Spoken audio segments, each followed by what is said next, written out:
আসসালামু আলাইকুম। আশা করি সবাই ভালো আছেন। তো প্রতি বছর আমরা শীতকালে গ্রামের বন্ধুবান্ধব বড় ভাই ছেড়ে সবাই মিলে একটা বিরিয়ানি পার্টির আয়োজন করে থাকি। তো এই বছরও তাই করছি, আমরা সবাই মিলে একটা বিরিয়ানি আয়োজন করছি। এখানে পেঁয়াজ রসুন কাটা হচ্ছে বিরিয়ানি রান্না করার জন্য। এই কেউ কেউ আমাদের পেঁয়াজ রসুন কেটে দিচ্ছেন। এই যে এটা হচ্ছে মুরগির মাংস, বিরিয়ানির জন্য আমরা মুরগির মাংস নিয়েছি। তো 10 কেজি মুরগির মাংস, 8 কেজি চাল, এগুলো হচ্ছে মশলা, বিরিয়ানি মশলা, লবণ, যে ডিম পাকাইতেছি, ডিমগুলো সিদ্ধ করতেছি।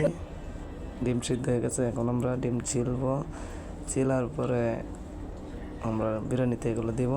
এই যে বিরিয়ানির মশলা, পেঁয়াজ ভাজতেছি। পেঁয়াজগুলো কষানো হওয়ার পরে আমরা ডিমগুলো লাল লাল করে ভাজতেছি। ভাজার পরে এক একজনের এক একটা ডিম দেবো। এগুলো হচ্ছে মশলা দিয়ে আমরা মাংসগুলো কষাই নিতেছি। তারপরে চাউলের মধ্যে একসাথে দিয়ে বিরিয়ানি করবো। এই যে চাউল, এখানে আমরা 8 কেজি চাউল নিয়েছি। আমরা প্রায় 25 থেকে 30 জনের মতো লোক আছি। তো আমরা 25-30 জনের জন্য 8 কেজি চাউল নিয়েছি, 10 কেজি মাংস নিয়েছি। এখন মাংস কষানিটা চাউলের মধ্যে দিয়ে দিতেছি। একসাথে করে আমরা মিশ্রণ করতেছি। এখন মিশ্রণ করার পরে বেশ কিছুক্ষণ জাল দিচ্ছি। জাল দেওয়ার পরে যে প্রায় আমাদের বিরিয়ানি হয়ে গেছে, আর কিছুক্ষণ জাল দেবো। জাল দেওয়ার পরে বিরিয়ানি, তো বিরিয়ানি আমাদের রান্না শেষ। এখন আমরা খাইতেছি, দেখবো আমাদের বিরিয়ানির টেস্টগুলো কেমন হয়েছে। তো স্বপন, আমাদের বিরিয়ানি কেমন হলো? কেমন স্বাদ পাইতেছে বিরিয়ানি?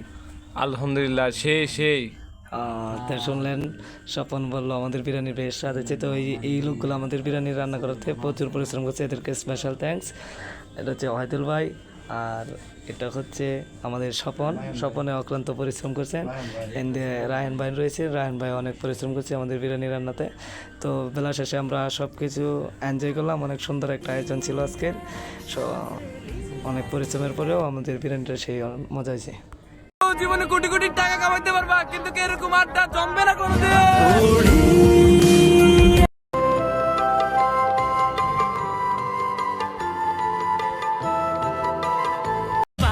বিরিয়ানি মানে আমার কাছে নেশা, চাই না তো কিছু, আমি বিরিয়ানি হলে আর yes brother, I M A biryani লাভার। দিন বেলা মন শুধু বিরিয়ানি খেতে চায়, হোক না তেল